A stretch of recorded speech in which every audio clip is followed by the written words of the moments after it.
vous n'avez droit à rien, a dit mon beau-père pendant la lecture du testament.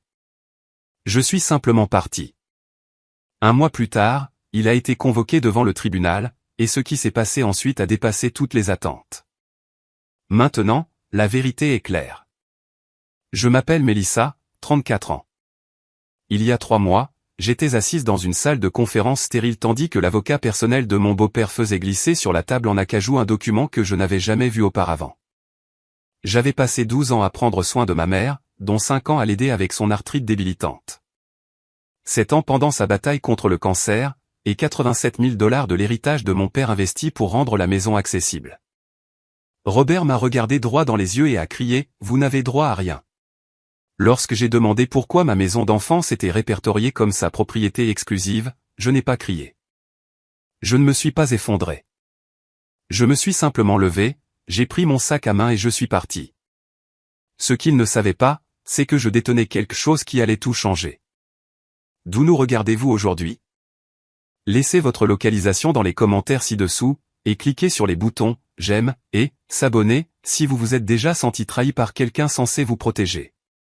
Vous voudrez certainement rester pour découvrir ce qui s'est passé ensuite.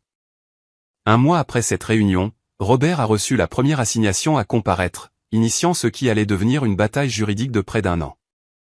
J'avais des preuves documentées que j'étais légalement copropriétaire de la maison et je commençais le processus pour la récupérer entièrement. Comme établi dans notre accord juridique, il sait maintenant qu'il n'a vraiment aucun droit. Le silence dans cette salle de conférence lorsque je me suis levé résonne encore dans mon esprit. L'avocat était au milieu d'une phrase, expliquant à quel point Robert était généreux en m'accordant 2 semaines pour retirer mes affaires de ma chambre d'enfance. Je me souviens comment le visage de Robert est passé de la colère à la confusion quand je n'ai pas riposté. Il s'attendait à des larmes. Il s'attendait à des supplications. C'est ce que j'avais toujours fait auparavant. Tu vas le regretter, m'a-t-il appelé alors que j'atteignais la porte. Je me suis retourné un instant. Non, Robert, je ne le regretterai pas, le parking était brûlant ce jour-là. Juillet en Arizona signifie que l'asphalte rayonne de chaleur comme un four. Je suis resté dans ma voiture pendant 10 minutes. La climatisation à fond, juste à respirer. Mon téléphone a vibré cette fois avec des appels de Robert. Je l'ai mis en silencieux sans regarder. Quand j'ai finalement démarré, quelque chose était différent, comme si le poids que je portais depuis des années s'était déplacé. Pas disparu, juste redistribué en quelque chose que je pouvais réellement utiliser. Je suis allé directement au bureau de Lorraine. Lorraine est ma meilleure amie depuis l'université et est maintenant avocate spécialisée en immobilier. Elle m'attendait, je l'avais appelée dès que j'avais trouvé les documents cachés 3 semaines plus tôt. Comment ça s'est passé, a-t-elle demandé alors que je m'effondrais sur la chaise en face de son bureau. Exactement comme nous nous y attendions, ai-je répondu. Il pense qu'il a tout compris. Lorraine a souri et a sorti un épais dossier. Alors, il va avoir une sacrée surprise. Nous avons passé les 3 heures suivantes à finaliser les documents légaux, chaque reçu des rénovations, chaque virement bancaire, l'accord de copropriété que ma mère avait insisté pour que nous rédigions lorsque j'ai commencé à investir dans la maison. La clause concernant le transfert automatique à son décès, soigneusement élaborée pour se conformer à la loi sur la propriété de l'Arizona par le biais d'un acte de transfert au décès. C'est solide, Mélissa, a dit Lorraine, en révisant les documents à nouveau. Ta mère était incroyablement méticuleuse. Le contrat de mariage a explicitement maintenu cette maison comme sa propriété distincte, et la disposition de transfert au décès est inattaquable en vertu de la loi de l'Arizona. Elle connaissait Robert mieux que quiconque, ai-je dit doucement. Elle me protégeait de la seule manière possible. Maman avait été diagnostiquée avec un cancer du sein de stade 3 peu après que son arthrite ait commencé à limiter sa mobilité. Les traitements étaient brutaux. Alors que Robert n'a assisté qu'à 3 rendez-vous médicaux en 7 ans, j'étais là pour chaque perfusion, chaque scan, chaque nuit de larmes. Je me souviens du jour où nous avons signé les papiers de copropriété. Maman passait une bonne journée. Ses cheveux repoussaient pendant une pause de traitement, et elle avait assez d'énergie pour s'asseoir à la table de la cuisine pendant plusieurs heures. Cette maison sera à toi un jour, Mélissa, avait-elle dit, sa main tremblant légèrement alors qu'elle signait. Je m'en assure légalement. Chaque dollar que tu investis fait partie de ton héritage anticipé. Robert était parti en voyage de golf ce week-end-là. Il n'a jamais su pour notre accord. Le jour où j'ai déposé les documents légaux était exactement un mois après cette horrible réunion. L'huissier a livré l'assignation à comparaître à Robert pendant qu'il organisait une partie de poker avec ses amis. Le collègue de Lorraine qui a signifié les papiers a dit que son visage était devenu violet de rage. Cette nuit-là, pour la première fois depuis la mort de maman, j'ai dormi toute la nuit sans me réveiller en pleurant. Ce n'était que le début. L'histoire familiale. Depuis la mort de mon père quand j'avais 15 ans, la dynamique de notre famille a radicalement changé. Maman a épousé Robert seulement 2 ans plus tard, quand j'avais 17 ans. Le deuil était encore vif lorsqu'il a emménagé dans notre maison avec ses costumes de marque et sa voix retentissante. Robert avait déjà un fils, Tyler, de son précédent mariage. Tyler avait 24 ans lorsque nos parents se sont mariés, et finissait l'université. Alors que j'étais constamment rappelé d'économiser pour l'université et d'être responsable, Tyler recevait tout ce qu'il voulait bien qu'il soit un adulte.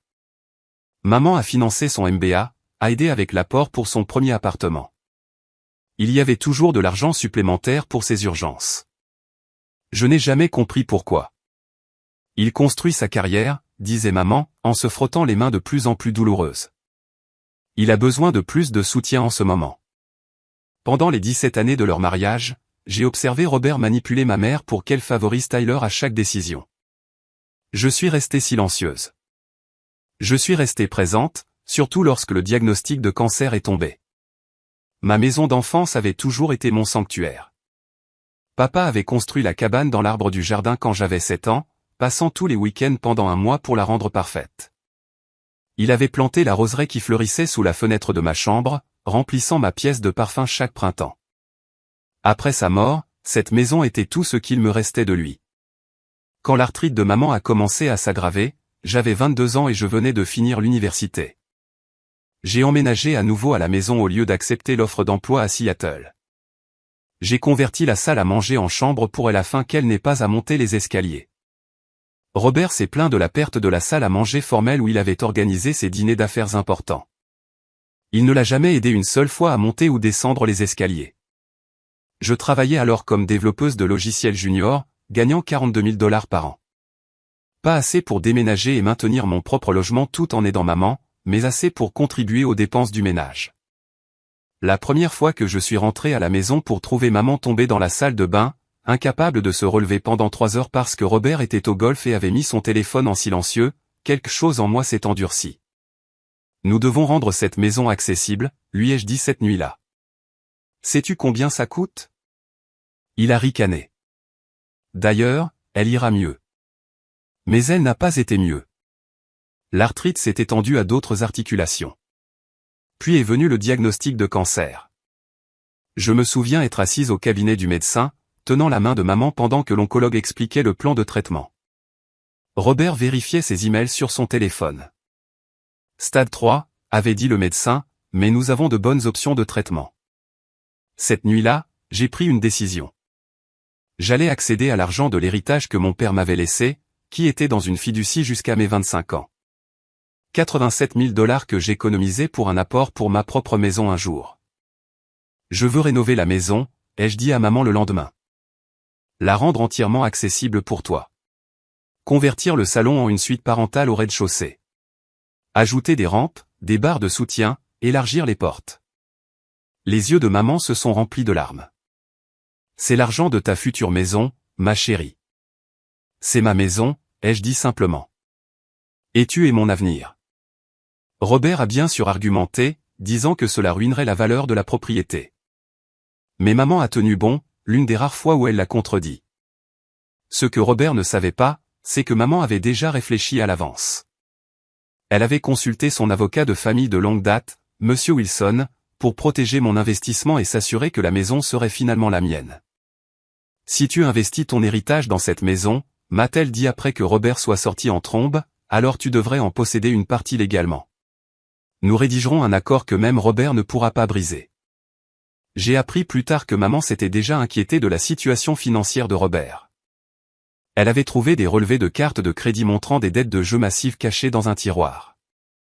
C'est pourquoi elle avait insisté sur un contrat de mariage détaillé avant leur mariage, gardant la maison qu'elle avait héritée de ses parents comme propriété distincte qui ne serait pas considérée comme un bien matrimonial en vertu de la loi de l'Arizona. Ce fut le début de notre plan secret, un plan qui allait finalement tout changer. Des années de dévouement. Au cours des 7 dernières années de la vie de ma mère, c'est moi qui l'ai emmenée à chaque séance de chimiothérapie, à chaque rendez-vous médical, à chaque scan. Cela venait après que j'ai déjà passé 5 ans à l'aider à gérer une arthrite débilitante qui a commencé à affecter sa mobilité avant même le diagnostic de cancer. J'ai ajusté mon emploi du temps, refusé des promotions qui auraient nécessité des voyages, et finalement négocié un poste entièrement à distance en tant que développeuse de logiciels afin de pouvoir être à ses côtés à temps plein. Ma carrière a stagné. Ma vie sociale a disparu. Les rencontres sont devenues impossibles. Je ne me suis pas plainte une seule fois. Heureusement, mon père avait laissé une police d'assurance vie substantielle à son décès, à laquelle je ne pouvais accéder qu'à mes 25 ans. J'ai utilisé cet argent, 87 000 $, pour rénover l'étage inférieur de la maison, transformant le salon en une chambre accessible pour maman, installant des rampes et des barres de soutien, achetant un lit d'hôpital. Tout a été soigneusement documenté avec des reçus et des contrats. Ma mère a insisté pour que nous créions un accord formel de copropriété avec une clause de transfert progressif. Cette maison sera à toi un jour, Mélissa, a-t-elle dit, son écriture autrefois ferme, maintenant tremblante alors qu'elle signait les papiers. Je m'en assure légalement. Chaque dollar que tu investis ici fait partie de ton héritage anticipé. Et quand je serai parti, ma part te sera automatiquement transférée. La maison était dans notre famille depuis 3 générations. Mes grands-parents l'avaient achetée en 1962 pour 18 500 $. Ma mère en a hérité à leur décès, 5 ans avant d'épouser Robert. Maintenant, elle valait un peu plus de 650 000 $. Grâce au marché immobilier florissant de l'Arizona et aux rénovations que j'avais effectuées, Robert avait sa propre propriété d'avant leur mariage, une maison de vacances à Sedona d'une valeur de près de 800 000 $. Maman avait signé un contrat de mariage renonçant à toute prétention à celle-ci. Ce même contrat de mariage stipulait explicitement que la maison familiale de maman resterait sa propriété distincte, non soumise à division en tant que bien matrimonial. Elle avait pris soin de ne jamais ajouter le nom de Robert à l'acte de propriété. La propriété est une sécurité, m'avait dit ma mère une fois lors de l'une de nos conversations nocturnes alors que la douleur la maintenait éveillée. N'oublie jamais cela. Chaque jour est devenu une routine minutieuse. Je me levais à 5 heures du matin pour commencer à travailler tôt, ce qui me permettait de prendre des pauses tout au long de la journée pour les soins de maman. Médicaments à 6 heures, 12 heures, 18 heures et 22 heures. Exercice de kinésithérapie 2 fois par jour. Repas préparés avec une attention particulière à ce qui serait doux pour son estomac après les traitements. Quand la douleur était à son paroxysme, je m'asseyais à côté de son lit, lisant à voix haute ses romans policiers préférés juste pour lui donner un autre endroit où son esprit pouvait aller. Robert était toujours trop occupé ou trop fatigué pour aider. Ses voyages d'affaires coïncidaient commodément avec ses semaines de traitement les plus difficiles. Quand il était à la maison, il se plaignait de l'équipement médical encombrant la maison, de l'odeur des produits de nettoyage spéciaux que nous devions utiliser pour sa peau sensible. Plus d'une fois, je l'ai surpris en train d'examiner des relevés bancaires ou de fouiller les tiroirs du bureau de maman tard le soir. Je n'ai pas compris pourquoi avant bien plus tard. Tyler lui a rendu visite peut-être 5 fois en 7 ans. Toujours avec des cadeaux coûteux entièrement peu pratiques, des peignoirs en soie que maman ne pouvait pas enfiler seule. Des paniers gourmands avec des articles trop riches pour son système digestif sensible. Des billets de théâtre pour des spectacles auxquels elle était trop malade pour assister. Je n'ai jamais dit un mot à ce sujet. Pas à maman. Où prends-tu l'argent pour toutes ces rénovations, a demandé Robert une fois, en regardant la nouvelle rampe pour fauteuil roulant en cours d'installation. Mon héritage, ai-je répondu simplement. Il a hoché la tête, clairement satisfait que cela ne provienne pas de son argent. Ce qu'il ne savait pas, c'est que maman et moi avions déjà rendu visite à Monsieur Wilson, son avocat de longue date, et créé une documentation légale pour chaque dollar que j'avais investi. Chaque amélioration me donnait un pourcentage plus élevé de propriété dans la maison. Au moment où maman est entrée en soins palliatifs, je possédais légalement 43% de la propriété, sa part devant être transférée automatiquement à son décès selon notre accord et l'acte de transfert au décès que nous avions dûment déposé auprès du comté de Maricopa. Je suis tellement désolé de te causer un tel fardeau, a murmuré maman une nuit alors que j'ajustais sa médication contre la douleur. J'ai pris sa main fragile dans la mienne. Tu n'as jamais été un fardeau. Pas une seule fois. C'était la vérité. Aussi épuisantes que ces années aient été, je n'ai jamais regretté un seul instant de m'être occupé d'elle.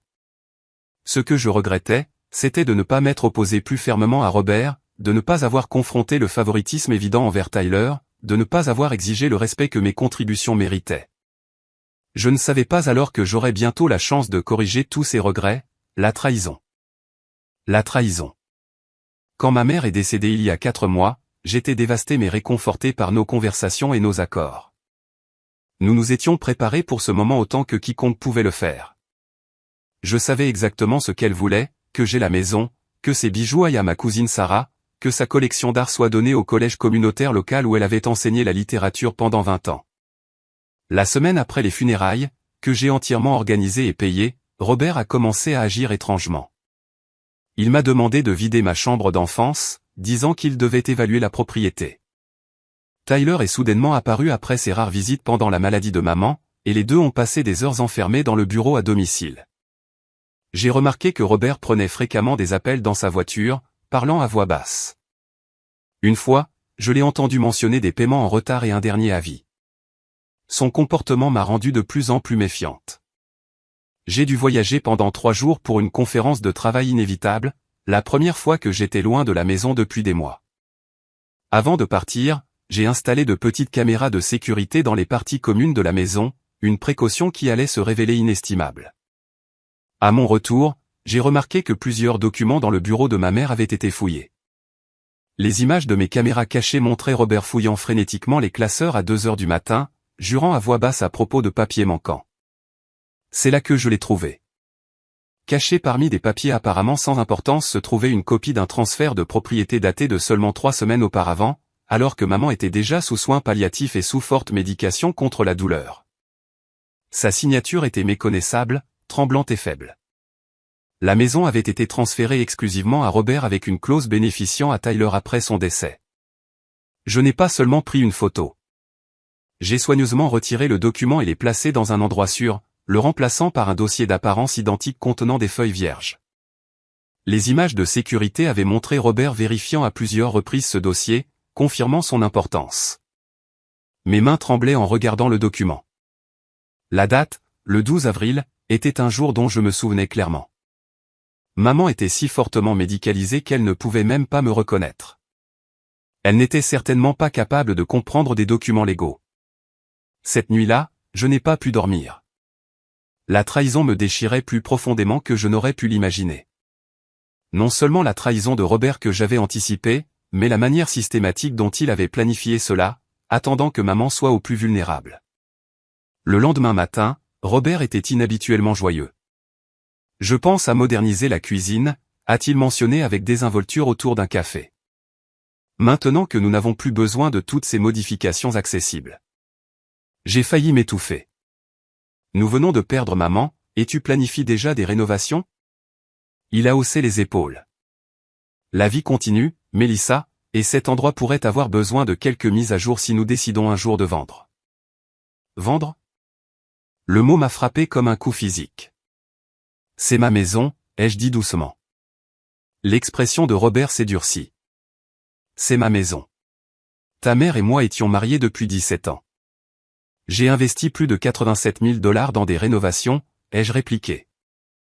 Maman et moi avions un accord. Il a ri. Vraiment ri. Quel que soit l'arrangement que tu penses avoir eu avec elle, cela n'a plus d'importance maintenant. Tout va au conjoint. C'est comme ça que fonctionne le mariage. J'ai fait les gestes ce jour-là, engourdi par le choc. Quand Robert est parti pour son match de golf, j'ai fouillé le bureau plus minutieusement. Toutes les copies de notre accord de copropriété avaient disparu. Le dossier contenant mes reçus de rénovation manquait. Même la carte de visite de Monsieur Shea Wilson, l'avocat de longue date de maman, avait disparu du tableau de liège où elle était épinglée depuis des années. J'ai appelé le bureau de Monsieur Wilson immédiatement, seulement pour me faire dire qu'il était en vacances prolongées en Europe. Son assistante a semblé confuse lorsque j'ai mentionné ma mère, disant que selon leur dossier, ma mère avait transféré ses affaires juridiques à un autre cabinet plusieurs mois auparavant. C'était impossible. Maman avait été trop malade pour même quitter la maison au cours des 6 derniers mois. Quelque chose n'allait pas du tout. J'ai conduit au bureau d'enregistrement du comté de Maricopa cet après-midi-là. Le transfert de propriété était officiellement enregistré. Selon leur dossier, ma mère s'était présentée en personne pour signer les documents. Y avait-il un témoin, ai-je demandé à l'employé. Elle a vérifié le dossier. Oui, un notaire était présent. Tout semble en ordre. Je me suis senti mal. Ma maison, la maison où j'avais grandi, où j'avais pris soin de ma mère, où j'avais investi mon héritage, m'avait été volée par des documents falsifiés. Quand je suis rentré à la maison, la voiture de Robert était dans l'allée avec un SUV de luxe inconnu. Je suis entré discrètement par la porte latérale et j'ai entendu des voix venant de la cuisine. Nous devrions pouvoir la mettre en vente le mois prochain, disait Robert. Le marché est très favorable en ce moment. Et Mélissa? La voix de Tyler. Et elle? Robert a ricané. Elle n'a aucune revendication ici. Une fois que nous aurons vendu, je lui donnerai quelques milliers pour la faire taire. Elle a toujours été pathétiquement désireuse de plaire. Je me suis retiré silencieusement, mon esprit en ébullition. Il prévoyait déjà de vendre ma maison. Alors que je reculais vers ma voiture, j'ai remarqué quelque chose que je n'avais pas vu auparavant. Une pile de courriers sur la table d'entrée comprenait plusieurs enveloppes avec « Dernier avis » et « Paiement en retard » estampillés en rouge.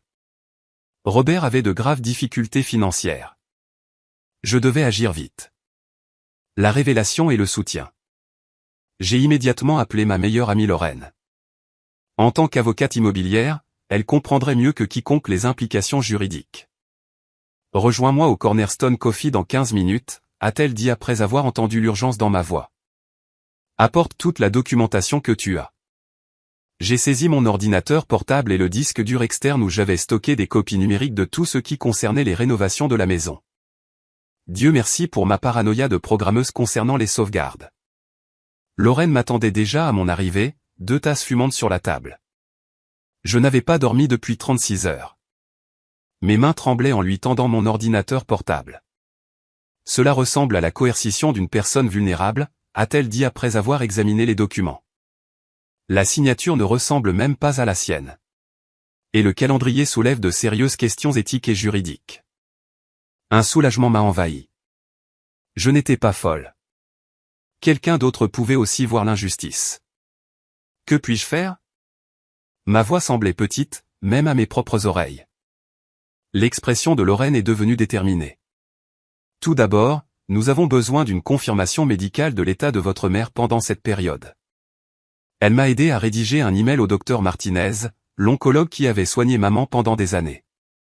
Après une hésitation initiale concernant les problèmes de confidentialité, il a consulté le service juridique de l'hôpital et a confirmé qu'il pouvait témoigner de la capacité cognitive d'une patiente décédée dans les cas de fraude ou de coercition suspectés. Surtout avec l'autorisation de représentant médical que maman avait signée en me nommant. Je peux confirmer que votre mère était sous médication palliative intensive pendant cette période, a-t-il expliqué dans sa réponse. À mon avis professionnel, elle n'était pas en état de prendre des décisions juridiques complexes dans les dernières semaines de sa vie. Si officiellement requis par le tribunal, je peux fournir un avis médical détaillé concernant sa capacité cognitive à ce moment-là. Une autre pièce du puzzle s'est mise en place. Le lendemain, Martha, l'infirmière à domicile qui avait aidé aux soins de maman dans les derniers mois, m'a contacté après avoir entendu parler de la situation par le bureau du docteur Martinez. Votre mère craignait que quelque chose comme cela n'arrive, a-t-elle révélé. 2 semaines avant son décès, lors d'une journée de plus grande lucidité, elle m'a demandé de l'aider à sécuriser des documents importants. Martha m'a emmené à un compartiment secret à l'arrière du placard de maman, qu'elles avaient créé spécifiquement à cet effet. Elle a expliqué qu'elle avait attendu pour m'en parler, suivant les instructions explicites de maman d'attendre au moins 1 mois après son décès avant de le révéler. Elle craignait que Robert ne vous surveille de près juste après son décès, a expliqué Martha. Elle voulait vous donner le temps de faire votre deuil avant d'affronter cette bataille. Là, j'ai trouvé le journal de maman et un dossier de documents cruciaux, y compris une copie du testament officiel daté de 5 ans plus tôt, bien avant le transfert suspect préparé par M. Wilson. Notre accord formel de copropriété détaillant comment mes investissements constituaient un achat progressif de la propriété avec une clause spécifique stipulant que je deviendrais propriétaire à part entière automatiquement après son décès. Tous les reçus et preuves de paiement que j'avais faits pour les rénovations et les adaptations. Une lettre à Monsieur Wilson expliquant ses intentions, Melissa a tant sacrifié pour moi et pour cette maison. Robert a sa propre propriété d'avant notre mariage et Tyler recevra mes investissements et police d'assurance. La maison appartient à ma fille qui l'a transformée en un foyer de soins et d'amour. Plus important encore, un acte de transfert au décès dûment déposé auprès du comté 2 ans plus tôt, transférant légalement sa part de la maison à mon nom à son décès. Je me suis assise sur le sol du placard, serrant ces papiers, des larmes coulant sur mon visage. Ma mère m'avait protégé une dernière fois. Elle m'a fait promettre de ne pas révéler cette cachette avant qu'elle ne soit partie. Et seulement à vous, a dit Martha doucement. Elle était très claire là-dessus. Elle m'a aussi dit d'attendre au moins un mois pour donner à Robert le temps de montrer ses vraies intentions. J'ai contacté Monsieur Wilson le jour même. Il a expliqué qu'il avait essayé de me joindre depuis le décès de maman, mais que Robert avait informé son bureau que j'étais émotionnellement instable et que je voyageais indéfiniment, bloquant ainsi ses tentatives de communication. J'étais très préoccupé, a-t-il dit. Car je savais que votre mère avait des plans très spécifiques pour la succession de sa propriété. Quand j'ai expliqué le document de transfert de propriété, son choc était palpable, même au téléphone. C'est impossible, a-t-il dit fermement. Votre mère et moi avons revu son testament il y a seulement 5 mois lors d'une brève amélioration de son état. Elle était absolument claire sur ses intentions concernant la maison. Mais le document de transfert existe, ai-je dit. Il a été déposé auprès du comté. Alors c'est frauduleux, a-t-il déclaré sans ambages. Je mettrai ma réputation professionnelle en jeu. La signature du notaire devrait également être examinée. Pour la première fois depuis que j'avais trouvé ce document, j'ai ressenti une étincelle d'espoir. Je n'étais pas seul dans ce combat. J'avais des preuves, des témoins, et maintenant des alliés professionnels qui me croyaient. Quelle est notre prochaine étape, ai-je demandé à Lorraine et à Monsieur Wilson lors de notre conférence téléphonique ce soir-là. Nous montons un dossier, a dit Lorraine. Et nous agissons vite avant que Robert ne puisse vendre la propriété. Monsieur Wilson a acquiescé. Je peux déposer une injonction d'urgence pour empêcher toute vente ou transfert supplémentaire pendant que l'affaire est en cours. Et accepteriez-vous de prendre l'affaire au pourcentage, ai-je demandé avec hésitation, sachant que les frais juridiques pouvaient rapidement devenir accablants. Lorraine et Monsieur Wilson ont échangé des regards. Compte tenu de la solidité de votre documentation et des preuves claires de fraude, oui, a dit Lorraine, nous la prendrons au pourcentage. Le propriétaire légal d'une propriété de 650 000 $ pourra certainement nous payer une fois que cela sera résolu. Cette nuit-là, j'ai enfin dormi profondément, le journal de maman sous mon oreiller. Ces derniers mots d'amour et de protection m'entouraient comme un bouclier. Le combat ne faisait que commencer, mais pour la première fois, je croyais pouvoir gagner. La découverte cruciale. La révélation de Martha concernant les documents cachés a tout changé. Avec une détermination renouvelée, j'ai rencontré Lorraine et Monsieur Wilson à son bureau le lendemain pour examiner toutes les preuves. L'accord de copropriété à lui seul établit votre droit légal à au moins 43% de la propriété, a expliqué Monsieur Wilson, ajustant ses lunettes de lecture. Mais avec la clause de transfert automatique au décès de votre mère et l'acte de transfert au décès, vous avez des droits sur toute la maison. Lorraine a hoché la tête. Et le moment de ce supposé nouveau transfert de propriété est hautement suspect. Le 12 avril, avez-vous dit? J'ai confirmé la date, mon estomac se serrant au souvenir. Maman était complètement inerte ce jour-là. Elle ne pouvait même pas tenir une cuillère, encore moins un stylo. Monsieur Wilson a pris une note. Le témoignage médical du docteur Martinez sera crucial ici. Alors que nous élaborions une stratégie, l'assistante de Monsieur Wilson l'a interrompu avec un appel urgent. Quand il est revenu dans la salle de conférence, son expression avait changé. C'était le greffier de la juge Carlton. Robert a déposé une ordonnance d'expulsion d'urgence contre vous, affirmant que vous vous introduisez illégalement sur sa propriété. Mon cœur s'est serré. Peut-il faire ça? Il peut essayer, a dit Lorraine d'un air sombre. Mais nous déposons notre propre injonction d'urgence aujourd'hui. Cela joue en notre faveur. Cela porte l'affaire devant un juge immédiatement. L'audience était fixée pour le lundi suivant, dans seulement 3 jours. J'ai passé le week-end à rassembler toutes les preuves que je pouvais trouver. Les entrées du journal de maman concernant notre accord, des photos documentant le processus de rénovation, des relevés bancaires montrant les virements de mon compte.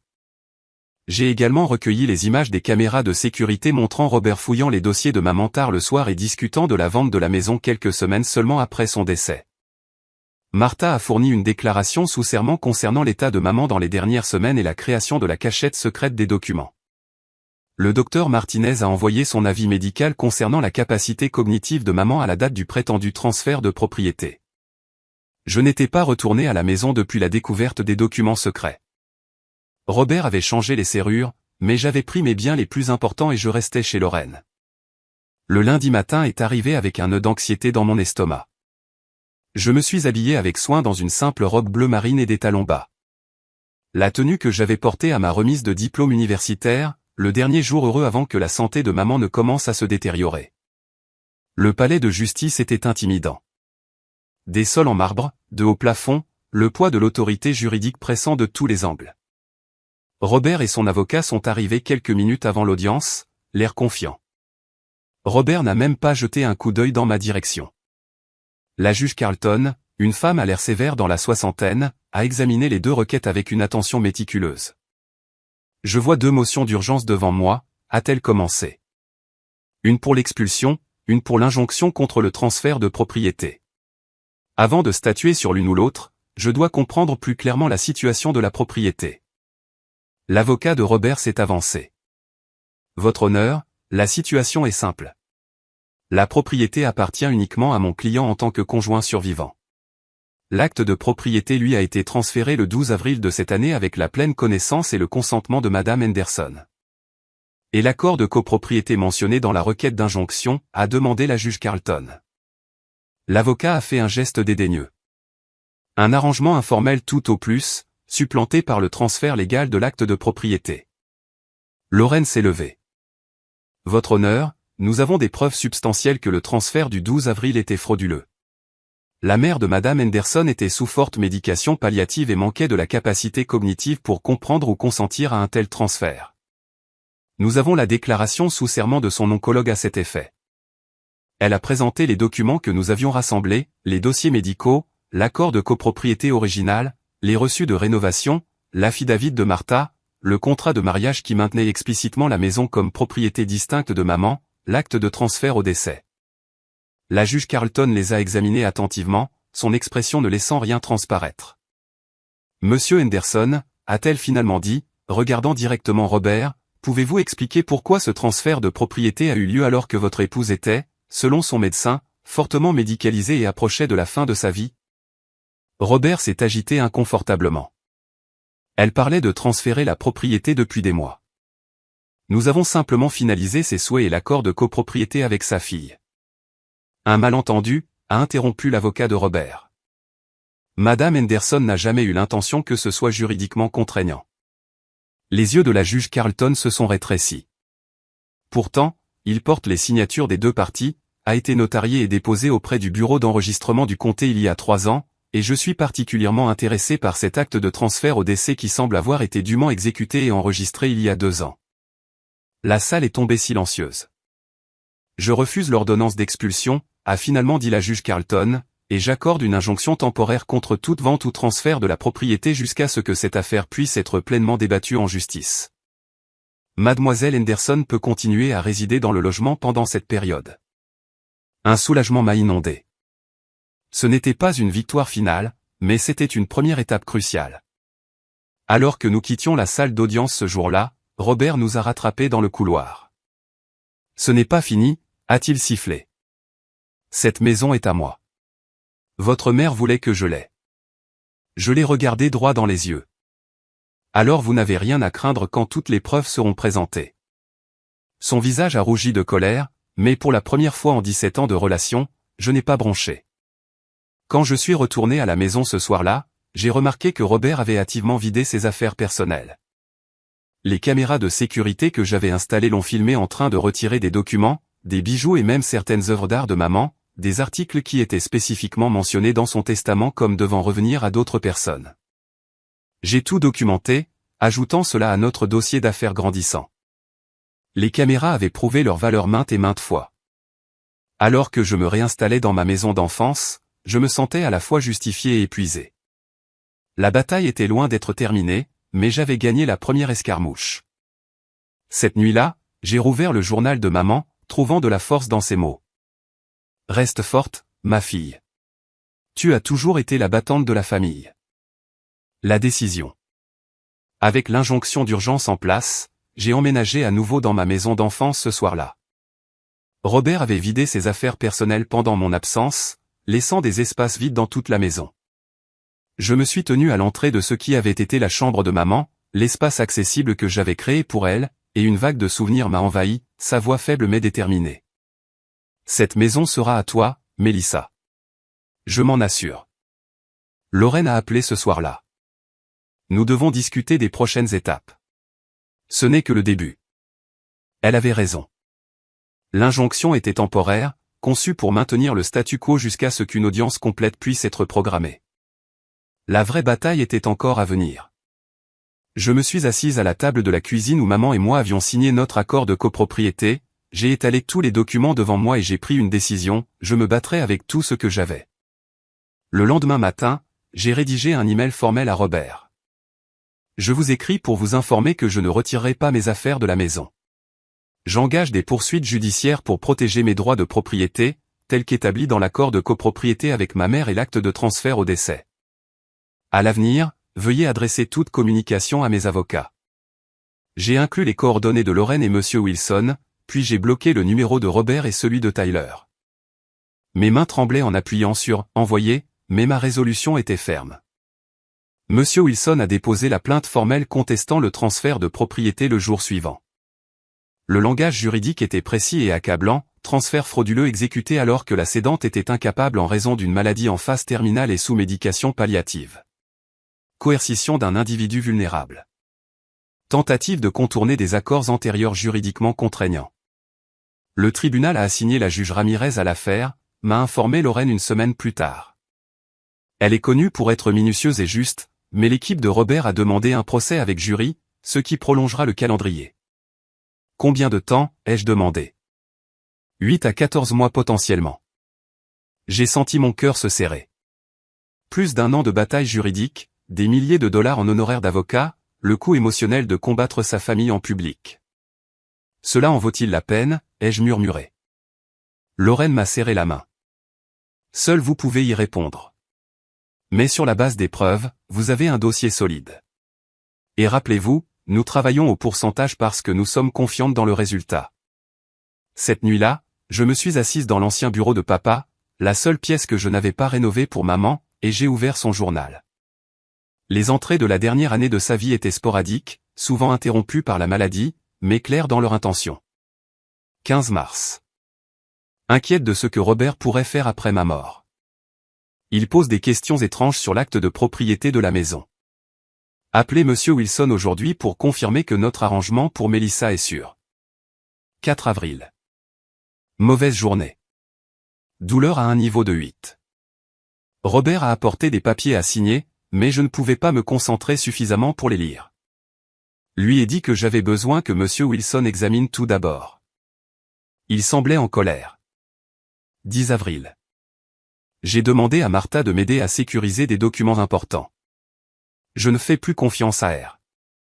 Je dois protéger l'avenir de M3 Mars. Trouver un autre relevé de carte de crédit. Robert doit 78 000 $ à quelqu'un nommé Victor. Dette de jeu. Maintenant, je comprends pourquoi il s'est tellement intéressé à la maison ces derniers temps. La dernière entrée datée du 18 avril, seulement 2 semaines avant son décès, si tu lis ceci, Mélissa, je suis parti. Batte-toi pour ce qui est à toi. Tu l'as mérité par des années d'amour et de sacrifice. Ne laisse personne te dire le contraire. Rappelle-toi ce que papa disait toujours, les Henderson ne reculent pas quand ils ont raison. Les larmes brouillaient ma vision, mais ma décision s'est cristallisée. J'honorerai ses souhaits. Je me battrai. Le lendemain matin, j'ai appelé Lorraine. Je veux poursuivre l'affaire jusqu'au bout. Êtes-vous sûr? Ce ne sera pas facile. Je suis sûr, ai-je dit, ma voix plus ferme qu'elle ne l'avait été depuis des mois. Il ne s'agit pas seulement d'une maison. Il s'agit d'honorer les souhaits de maman et de défendre ma propre valeur. Cet après-midi-là, j'ai appris que Robert avait commencé à dire aux membres de la famille et aux amis communs que j'essayais de voler la maison familiale et que j'étais une fille ingrate. Je n'ai répondu à aucun des messages confus qui ont suivi. Au lieu de cela, je me suis concentré sur la préparation de la longue bataille juridique à venir. Lorraine et M. Wilson m'ont aidé à comprendre le processus. La phase de découverte viendrait en premier, l'échange formel de preuves et les dépositions, puis les requêtes préliminaires. Enfin, si aucun accord n'était trouvé, le procès lui-même. Documenter tout, a conseillé Lorraine, toute communication de Robert ou Tyler, toute tentative d'accès à la propriété, tout commentaire aux amis communs. J'ai créé un dossier numérique sécurisé pour chaque pièce de preuve, chaque email, chaque message texte. J'ai maintenu les caméras de sécurité autour de la maison, les améliorant pour un système qui stockerait les images en toute sécurité dans le cloud. Je bâtissais un dossier impénétrable. Une semaine plus tard, les caméras de sécurité ont capturé quelque chose d'important, Robert essayant d'entrer dans la maison à 1h du matin en utilisant une clé qui ne fonctionnait plus. Les images le montraient clairement tentant plusieurs portes avant d'abandonner de frustration. Le lendemain, il y a eu une tentative échouée d'accéder à mes comptes bancaires en ligne. L'adresse IP remontait à la maison de Robert. J'ai ajouté ces incidents à notre dossier grandissant. Chacun de renforçait notre affaire, montrant un schéma de désespoir et de comportement douteux. Tout au long de cette période, j'ai remarqué Tyler passant occasionnellement devant la maison en ralentissant mais sans jamais s'arrêter. Contrairement à son père, il semblait en conflit, incertain. Une fois, nos yeux se sont croisés alors qu'il passait et j'ai vu quelque chose d'inattendu dans son expression, du doute. Selon vous, que va-t-il se passer ensuite? Laissez vos prédictions dans les commentaires ci-dessous.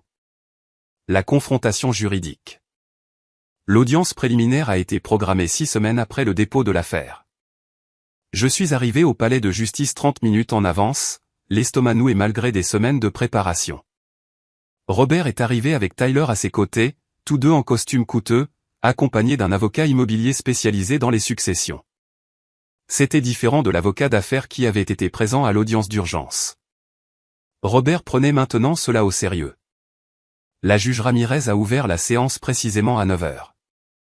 Son efficacité était intimidante. Pas de mots inutiles, pas de patience pour la théâtralité juridique. J'ai examiné les dossiers des deux parties, a-t-elle commencé. Il s'agit d'une affaire complexe avec de graves allégations de fraude et de coercition. L'audience d'aujourd'hui établira le calendrier de la phase de découverte et fixera les paramètres préliminaires. L'avocat de Robert a plaidé en premier, présentant le document de transfert de propriété comme une preuve définitive de propriété.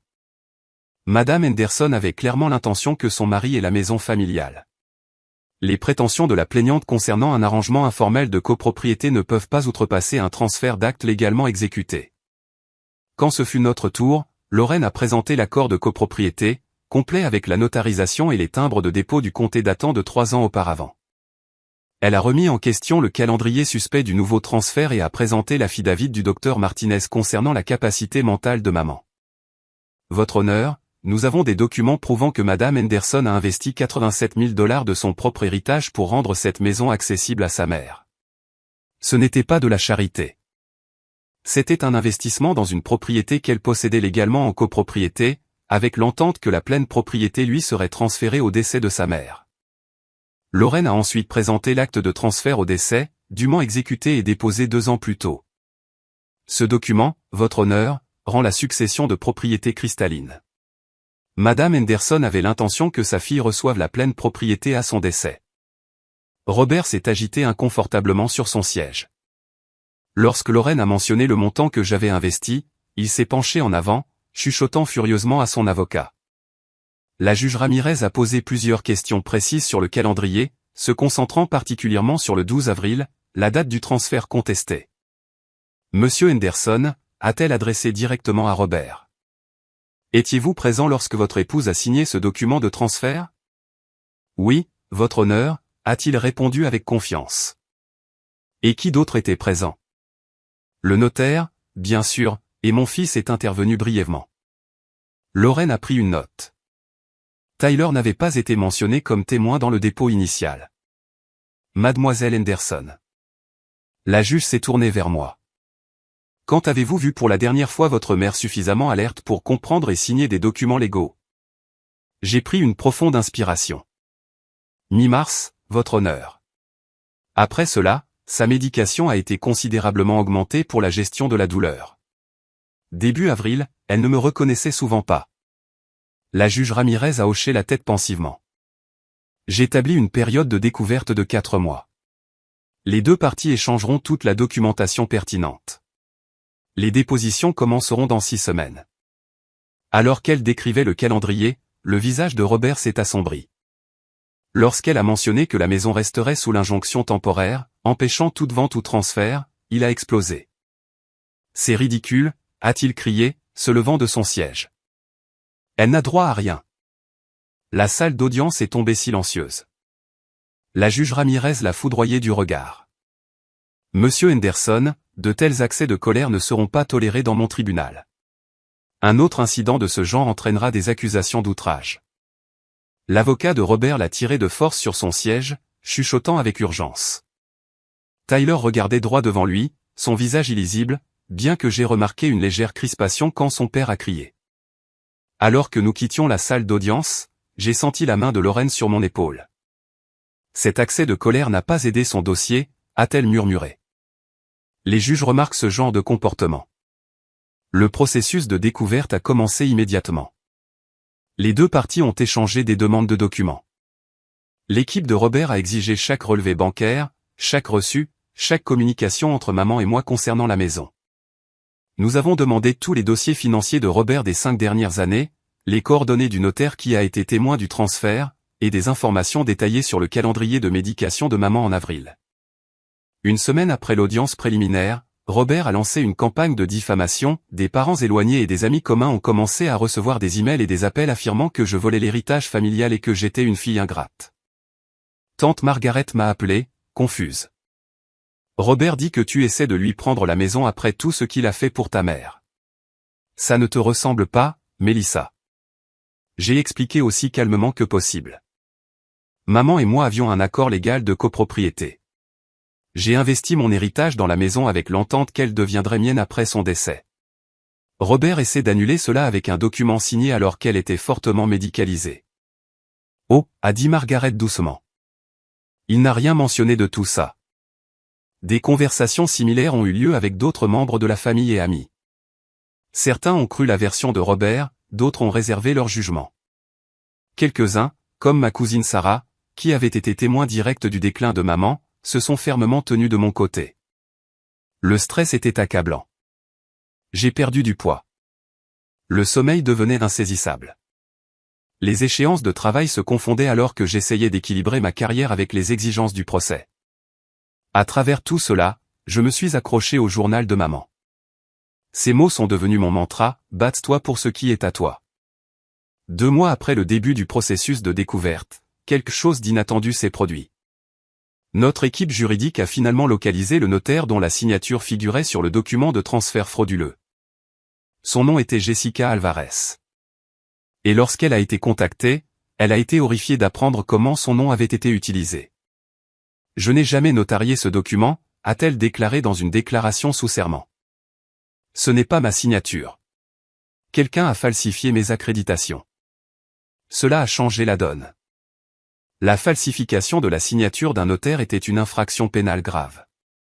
L'affaire était passée d'un litige civil à un territoire criminel potentiel. Confronté à cette preuve, l'avocat de Robert a demandé une réunion privée immédiate avec notre équipe juridique. Pour la première fois, un règlement a été mentionné. Le comportement de Tyler avait également changé. Pendant les tentatives de plus en plus désespérées de son père pour me discréditer, je l'ai remarqué devenir plus renfermé, moins solidaire. Une fois, lorsque Robert était particulièrement vicieux dans ses accusations, Tyler est réellement parti. Les fissures commençaient à apparaître. La manipulation.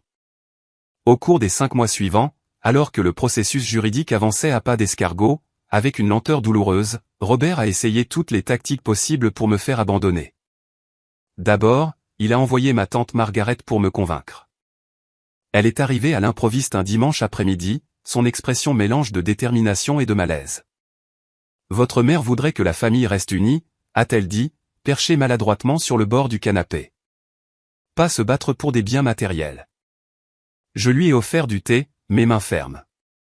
Maman voulait que j'aie cette maison. Elle l'a mis par écrit légalement il y a des années. Mais Robert était son mari, a insisté Margaret. 17 ans ensemble, ça compte pour quelque chose. Oui, cela compte, ai-je reconnu. C'est pourquoi elle s'est assurée qu'il garde sa propriété de Sedona d'une valeur de près de 800 000 $ et pourquoi Tyler a été désigné bénéficiaire de ses comptes d'investissement et de ses polices d'assurance.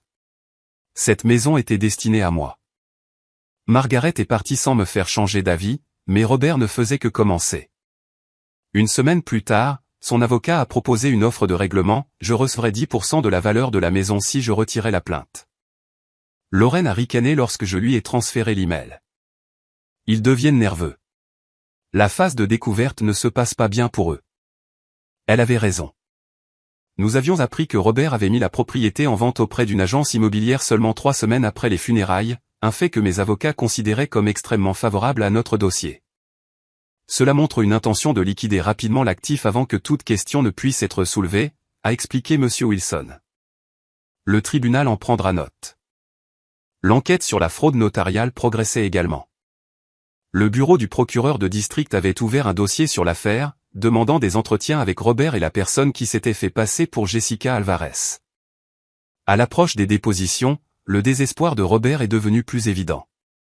Il a commencé à apparaître dans les endroits qu'il savait que je fréquentais, mon café préféré, la librairie où j'achetais mon roman policier hebdomadaire, même le sentier où je faisais du jogging chaque samedi matin.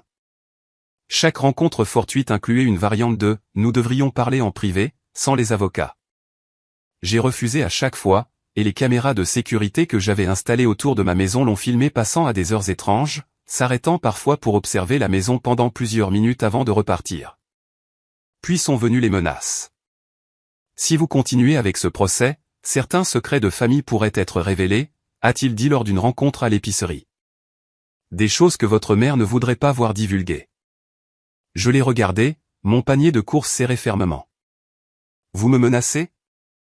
Juste réaliste, a-t-il dit avec un haussement d'épaule. Les procès rendent tout public. J'ai signalé l'incident à Lorraine immédiatement. Il est en train de devenir désespéré, a-t-elle observé. Les personnes coupables ont toujours recours à la manipulation quand elles sentent qu'elles perdent le contrôle. J'ai également déposé un rapport de police pour harcèlement, créant un dossier officiel du comportement de Robert de plus en plus préoccupant. La déposition de Tyler a été programmée en premier, en tant que fils de Robert et témoin revendiqué du transfert de propriété.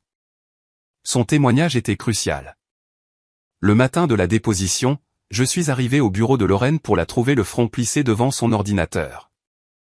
L'avocat de Tyler vient de demander un report, a-t-elle dit, invoquant une urgence familiale. Y a-t-il vraiment une urgence? L'expression de Lorraine était sceptique. Ils ont demandé un délai de 2 semaines. La juge Ramirez l'a accordé, mais avec la stipulation qu'aucun autre report ne serait autorisé. 2 semaines plus tard, Tyler s'est finalement présenté pour sa déposition. Son témoignage était un récit soigneusement construit qui soutenait les affirmations de son père tout en restant vague sur les détails spécifiques.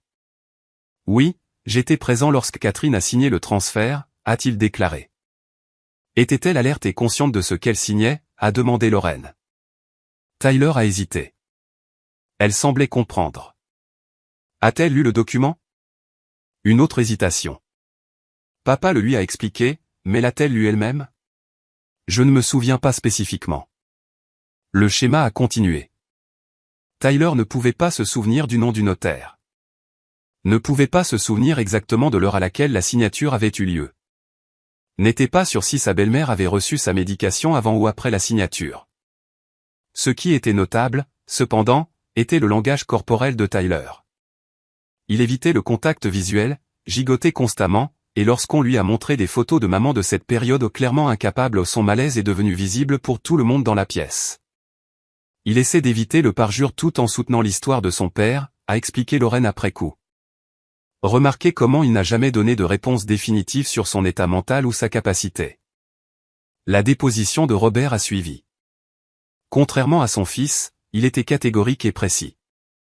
Catherine avait été complètement lucide, avait compris exactement ce qu'elle signait, avait explicitement déclaré qu'elle voulait qu'il ait la maison. Il a affirmé qu'elle était inquiète que Melissa prenne des décisions impulsives avec un actif aussi précieux. Il a affirmé qu'elle voulait que je supervise la vente éventuelle et que je m'assure que Mélissa reçoive un certain bénéfice mais pas le contrôle. Interrogé sur le notaire, Robert a fourni un nom qui ne correspondait pas à Jessica Alvarez. Confronté à cette divergence, il a invoqué des problèmes de mémoire dus au stress de la perte de sa femme. Mais lorsqu'on l'a pressé sur sa situation financière, Robert est devenu défensif et évasif. Êtes-vous actuellement confronté à des dettes importantes, a demandé Lorraine. C'est hors de propos, a-t-il claqué. Permettez-moi de reformuler. Devez-vous de l'argent à quelqu'un nommé Victor? Le visage de Robert a pâli. Comment vous? Il s'est arrêté, regardant son avocat pour obtenir de l'aide. Nous devrons voir la pertinence de ces questions financières, a interrompu son avocat. Lorraine a souri calmement. La pertinence? Conseiller, nous sommes en train d'établir le motif de la fraude. Le journal de Catherine Henderson mentionne la découverte des dettes de Monsieur Henderson envers quelqu'un nommé Victor, qu'elle croyait être lié au jeu. L'avocat de Robert a demandé une pause. Quand ils sont revenus, Robert a soudainement prétendu se sentir mal, et la déposition a été ajournée. Ma propre déposition s'est concentrée sur l'accord de copropriété, les rénovations que j'avais financées, et l'état de maman dans ces dernières semaines. L'avocat de Robert a tenté à plusieurs reprises de suggérer que j'avais manipulé ma mère pour qu'elle accepte l'arrangement de copropriété. N'est-il pas vrai que vous deviez gagner significativement de cet arrangement, a-t-il demandé. J'ai investi 87 000 $ de mon propre héritage dans une maison que ma mère et moi possédions légalement en copropriété, ai-je répondu calmement. Chaque dollar a été documenté et convenu. Mais vous vous attendiez à recevoir toute la propriété éventuellement, n'est-ce pas? Selon notre accord juridique, oui, c'était l'arrangement que nous avions fait ensemble avec un conseiller juridique quand elle était complètement en bonne santé et compétente. À travers tout cela, j'ai maintenu le sang-froid que maman avait toujours admiré. Tu ne les laisses jamais te voir transpirer, disait-elle. C'est ton super pouvoir, Mélissa. Alors que les dépositions se terminaient, quelque chose de subtil mais significatif avait changé dans la dynamique de l'affaire. Tyler avait commencé à se distancer de son père.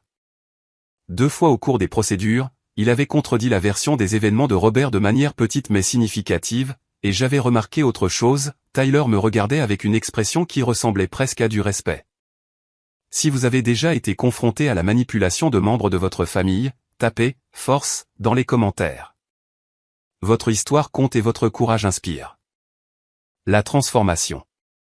Au cours des mois de bataille juridique, quelque chose a changé en moi. Le besoin constant de me défendre, d'affirmer mes droits, de tenir bon face à la manipulation. Cela m'a changé d'une manière que je n'avais pas anticipée. J'ai commencé une thérapie, suis retourné à la salle de sport et ai repris des hobbies que j'avais abandonnés pendant les années où je m'occupais de maman. Le projet de programmation que j'avais mis en veilleuse, le groupe de randonnée que j'avais quitté, le club de lecture que j'avais adoré, ma thérapeute, la docteure Lavigne, m'a aidé à reconnaître les schémas de complaisance et d'évitement des conflits que j'avais développés au fil des années à naviguer dans la manipulation de Robert. Vous avez passé la majeure partie de votre vie d'adulte à anticiper les besoins des autres, a-t-elle observé. Que se passe-t-il lorsque vous priorisez les vôtres? C'était un concept révolutionnaire. Que voulais-je? De quoi avais-je besoin? Au fur et à mesure que l'affaire progressait vers son 8e mois, je me sentais plus forte chaque jour. Ma voix, autrefois hésitante lors des confrontations, est devenue stable. Mes limites, autrefois perméables, sont devenues solides. La transformation n'était pas seulement interne. J'ai coupé mes cheveux longs jusqu'à la taille pour une coupe confiante aux épaules. J'ai remplacé ma garde-robe sobre par des couleurs qui me faisaient me sentir puissante. J'ai commencé à prendre la parole lors des réunions de travail au lieu de céder aux voix plus fortes. Ma chef d'équipe a remarqué le changement. Quoi que vous fassiez, continuez comme ça, a-t-elle dit après que j'ai présenté avec succès une proposition de projet majeur. Vous occupez enfin la place que vous méritez. L'affaire juridique a poursuivi sa progression lente. Des experts ont été consultés, des dossiers financiers analysés, des avis médicaux déposés. Chaque pièce de preuve renforçait notre position. L'enquête du procureur sur la fraude notariale avait progressé vers des entretiens formels. La possibilité d'accusation criminelle planait sur Robert, ajoutant une couche de pression supplémentaire. Puis, un mardi après-midi, Robert est apparu inopinément sur mon lieu de travail. Je quittais le bureau quand je l'ai aperçu m'attendant près de ma voiture dans le parking souterrain. Mon ancien moi se serait senti piégé, anxieux. Le nouveau moi ne ressentait qu'une calme détermination.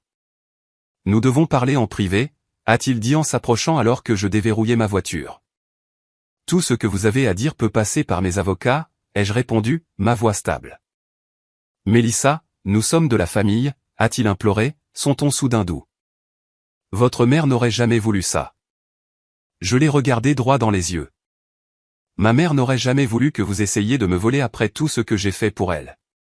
Je ne me bats pas pour une maison, Robert. J'honore ses souhaits et ma propre valeur. » Son expression s'est durcie. « Vous faites une erreur. Je vous offre une dernière chance de régler cela raisonnablement. » Mes avocats ont été clairs sur ce qui constitue un règlement raisonnable, ai-je répondu. La pleine reconnaissance de mes droits de propriété tels qu'établis légalement il y a des années. Vous le regretterez, a-t-il menacé, son masque de préoccupation familiale glissant. Quand tous les frais juridiques engloutiront toute la valeur que vous pensez protéger. J'ai calmement placé mon sac dans la voiture. La maison vaut 650 000 $. Mon équipe juridique travaille au pourcentage. Même si cela prend encore un an, les calculs jouent en ma faveur. Pour la première fois en 17 ans de relation, j'ai vu Robert sans voix. L'homme qui avait toujours un angle, toujours su comment faire pression ou manipuler, me regardait comme si j'étais une étrangère. À bien des égards, je l'étais. On se voit au tribunal, ai-je dit, fermant la portière de ma voiture. L'expression de choc sur son visage lorsqu'il a réalisé qu'il ne pouvait plus me manipuler valait chaque centime des frais juridiques. 2 jours plus tard, Tyler a appelé. Nous ne nous étions pas parlé directement depuis avant la mort de maman.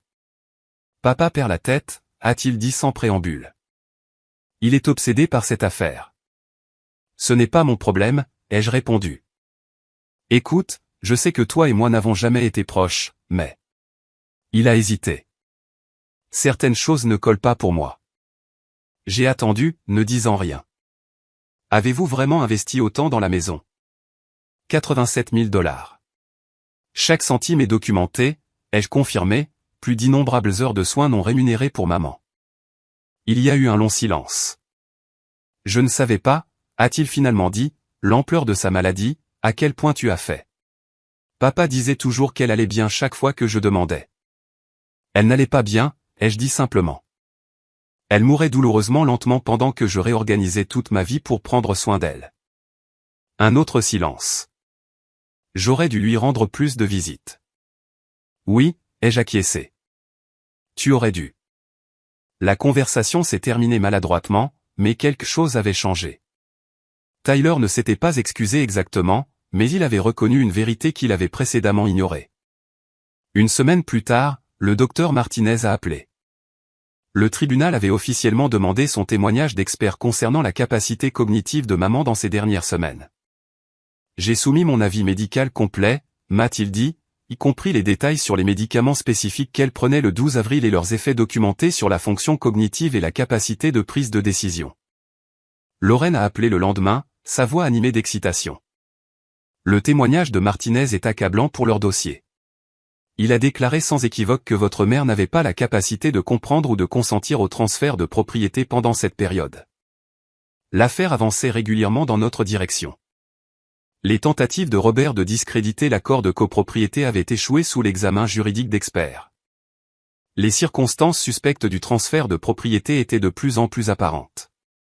Alors que le 9e mois de la bataille juridique approchait, j'ai reçu un email inattendu de l'avocat de Robert proposant un nouveau règlement.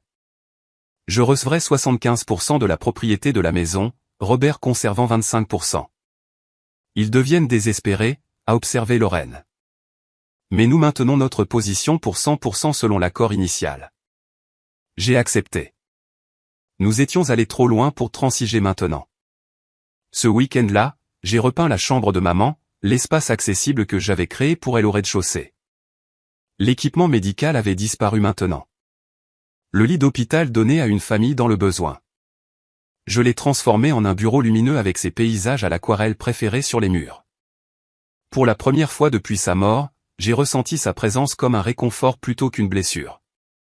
Tu fais exactement ce que je t'ai appris à faire, pouvais-je presque l'entendre dire, tenant bon avec grâce. Le tournant inattendu.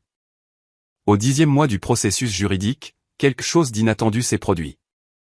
Tyler m'a contacté, me demandant de le rencontrer pour prendre un café. Seul, à l'insu de Robert. J'ai accepté avec prudence, choisissant un café dans un quartier que Robert ne visitait jamais. Tyler est arrivé l'air nerveux, évitant le contact visuel, jouant avec sa montre une Breitling à $6 000 que j'ai reconnu comme un cadeau de ma mère pour son 30e anniversaire. J'ai trouvé quelque chose que tu devrais voir, a-t-il dit, faisant glisser une enveloppe manie sur la table. À l'intérieur se trouvaient des courriels imprimés entre Robert et l'avocat qui avait mené la réunion de succession à un ami personnel de Robert, pas un professionnel indépendant. Les courriels discutaient explicitement de la manière de contourner l'accord de copropriété et de s'assurer que la maison reste uniquement à la famille de sang. J'ai regardé les papiers, puis Tyler. Pourquoi me montres-tu ça? Il a soupiré profondément, rencontrant enfin mes yeux. Parce que mon père m'a trahi, moi aussi. Il a expliqué qu'il avait découvert que Robert avait vendu les investissements qui auraient dû lui revenir selon le testament original de maman. Robert y avait eu accès parce que maman l'avait ajouté comme co-signataire pour simplifier la gestion financière pendant sa maladie. Maman a essayé de le retirer comme co-signataire dans les derniers mois, a dit Tyler, mais son état s'est détérioré trop rapidement avant qu'elle ne puisse achever le processus. Robert avait utilisé l'argent pour payer des dettes de jeu dont Tyler ignorait même l'existence. Quand je l'ai confronté, il a dit que je devrais être reconnaissant pour ce que j'avais déjà reçu dans la vie. Tyler semblait sincèrement rempli de remords. J'ai réalisé qu'il nous a tous manipulés, y compris votre mère. Je témoignerai de ces courriels si cela aide votre dossier. Je l'ai étudié attentivement. Le beau-frère privilégié, qui avait reçu tous les avantages pendant que je luttais, avait maintenant l'air vaincu, presque humble. Pourquoi ne lui rendais-tu pas plus de visites, ai-je demandé, la question qui me brûlait depuis des années. Les yeux de Tyler se sont baissés. Papa disait toujours qu'elle allait mieux, que trop de visiteurs la fatiguaient. Quand j'ai rendu visite et vu à quel point les choses étaient vraiment graves, je n'ai pas pu le supporter. C'était plus facile de croire sa version. J'ai compris alors que Tyler avait aussi été victime de la manipulation de Robert, juste d'une manière différente. Alors que j'avais été contrôlé par la critique et le mépris, Tyler avait été contrôlé par de fausses louanges et un sentiment d'entitlement. Ces courriels, ai-je dit, tapant sur l'enveloppe. Ils sont datés d'avant la mort de maman. Tyler a hoché la tête. Robert planifiait cela depuis des mois. Il savait exactement ce qu'il faisait. Tyler avait plus à partager. Il avait découvert que Robert devait plus de $150 000 à un usurier nommé Victor Mendes. Les dettes de jeu étaient bien pires que ce que quiconque avait réalisé. Il doit vendre la maison, a expliqué Tyler. Ces gens ne prennent pas de reconnaissance de dette. C'est pourquoi il était si désespéré. Le lendemain, j'ai transféré les courriels à Lorraine et Monsieur Wilson. Leur réponse a été immédiate et énergique. C'est la preuve irréfutable, a déclaré Lorraine lors de notre réunion d'urgence. Preuve d'une intention préméditée de contourner l'accord légal.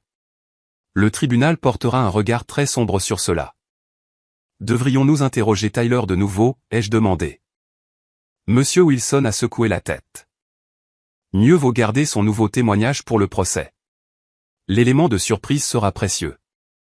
Cependant, nous avons informé le bureau du procureur de district de la nouvelle preuve. L'enquête sur la fraude notariale s'étendait maintenant pour inclure d'éventuelles accusations de complot. L'affaire s'est accélérée après cela. La juge Ramirez a programmé l'audience finale pour le mois suivant, presque exactement un an après cette première horrible réunion où Robert avait crié que je n'avais aucun droit. À l'approche de la date du procès, Robert a fait une dernière tentative désespérée. Il est apparu chez moi un dimanche matin, l'air hagard et vieilli. Je sais pour Tyler, a-t-il dit quand j'ai ouvert la porte. Il a trahi son propre père. Il a choisi la vérité, ai-je corrigé. Il y a une différence. La façade de Robert s'est fissurée. Je ne peux pas perdre cette maison. J'ai déjà tout perdu. Pendant un instant, j'ai presque eu pitié de lui. Presque. Vous auriez pu aborder cela honnêtement dès le début, ai-je dit. Reconnaître l'accord légal que maman et moi avions, respecter ses souhaits. C'était ma femme, a-t-il explosé. 17 ans. Ça devrait compter pour quelque chose. Ça a compté, ai-je répliqué calmement.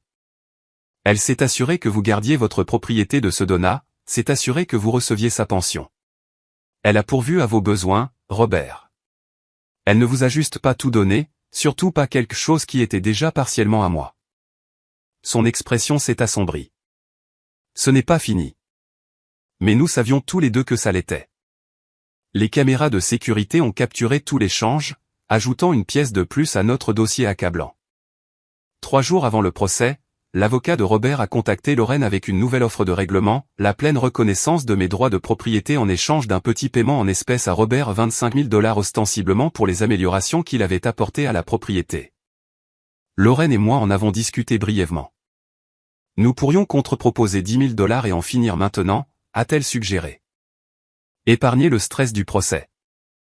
J'y ai réfléchi, tenté par la perspective d'une résolution immédiate. Puis je me suis souvenu des mois de manipulation, du document falsifié, de la tentative de voler ce que ma mère m'avait explicitement voulu donner. Non, ai-je décidé, je veux la décision du juge au dossier. Je veux que le transfert frauduleux soit formellement invalidé. Je veux que cela soit conclu correctement et complètement. Lorraine a souri. J'espérais que tu dirais ça. Justice rendue. Le procès final a eu lieu 11 mois après cette première horrible rencontre.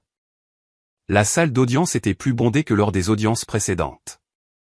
Divers membres de la famille étaient venus assister à la conclusion d'une affaire qui avait divisé notre famille élargie. Les preuves présentées étaient substantielles, l'accord de copropriété documenté avec clause de transfert automatique, la copie authentifiée du testament original de maman avec M. Wilson, l'acte de transfert au décès dûment déposé 2 ans avant la mort de maman, l'avis médical du docteur Martinez sur la capacité cognitive compromise de maman, le témoignage de Martha concernant la cachette de documents, les courriels incriminants fournis par Tyler. La preuve que Robert avait mis la maison en vente immédiatement après les funérailles, les images des caméras de sécurité montrant Robert tentant d'entrer illégalement dans la maison, la déclaration sous serment du notaire confirmant que sa signature avait été falsifiée. Tyler a témoigné en dernier, confirmant l'authenticité des courriels et décrivant comment Robert avait planifié de contourner l'accord de copropriété des mois avant la mort de maman. Il a également témoigné des dettes de jeu de Robert et de la façon dont il avait liquidé des actifs destinés à Tyler pour payer ses dettes. Le visage de Robert est devenu de plus en plus pâle à mesure que son fils témoignait contre lui. Son avocat a fait des objections peu convaincantes que la juge Ramirez a constamment rejetées. Après 2 jours de témoignage, la juge a rendu son jugement avec une certitude claire et inébranlable, l'accord de copropriété entre Catherine Henderson et Melissa Henderson est valide et juridiquement contraignant selon la clause spécifique qu'il contient et renforcée par l'acte de transfert au décès dûment exécuté. La part de la propriété de Catherine Henderson a été automatiquement transférée à Melissa Henderson à son décès, la rendant seule propriétaire. Le transfert de propriété du 12 avril est invalidé en raison d'incapacité et de coercition prouvée. Le testament original est reconnu comme la véritable expression des intentions de Catherine Henderson.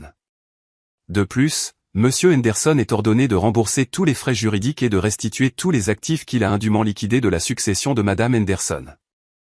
La juge Ramirez a également noté qu'elle renvoyait l'affaire au bureau du procureur de district pour d'éventuelles accusations criminelles liées à la signature falsifiée du notaire. Alors que nous quittions la salle d'audience ce jour-là, je n'ai ressenti ni triomphe ni vengeance, seulement la paix et la validation. La maison où j'ai grandi, où j'avais pris soin de ma mère, où nous avions construit des souvenirs ensemble, était à nouveau en sécurité. Robert ne m'a pas regardé en quittant le palais de justice. Tyler a hésité dans le couloir, puis s'est approché avec prudence. « Je suis désolé », a-t-il dit simplement. « Pour tout. » J'ai hoché la tête, pas tout à fait prête à pardonner complètement, mais reconnaissant son rôle dans la justice finale. « Elle aurait été fière de vous », a-t-il ajouté maladroitement. La façon dont vous vous êtes battu pour ce qu'elle voulait. Aujourd'hui, 18 mois après la décision du tribunal, j'ai transformé une partie de la maison en un petit centre de soutien pour les aidants familiaux, offrant des ressources et un espace de repos pour les personnes qui se sacrifient tant pour leurs proches comme je l'ai fait. Tyler et moi maintenons une relation prudente mais cordiale, tous deux victimes, de manière différente, de la manipulation de Robert. Robert a déménagé dans un autre État après avoir fait face à des enquêtes supplémentaires pour fraude et falsification. La dernière fois que j'en ai entendu parler, il avait dû vendre sa propriété de Sedona pour payer ses frais juridiques et ses dettes de jeu. Ce que j'ai appris à travers ce voyage, c'est qu'établir des limites n'est pas de l'égoïsme, c'est de l'autopréservation. Que votre voix et vos droits comptent, même lorsque les membres de votre famille essaient de vous convaincre du contraire. Que parfois, le véritable héritage de quelqu'un que vous aimez n'est pas une propriété, mais la force que vous trouvez pour défendre ce qui est juste et honorer leurs vraies intentions. Si cette histoire a résonné en vous, veuillez la partager avec quelqu'un qui pourrait être confronté à une bataille similaire. Parfois, tout ce dont nous avons besoin est de savoir que nous ne sommes pas seuls et que la justice, bien que lente, est possible. D'où nous regardez-vous aujourd'hui? Faites-le moi savoir dans les commentaires ci-dessous. Et n'oubliez pas d'aimer et de vous abonner si vous voulez entendre plus d'histoires sur la façon de vous défendre contre toute attente.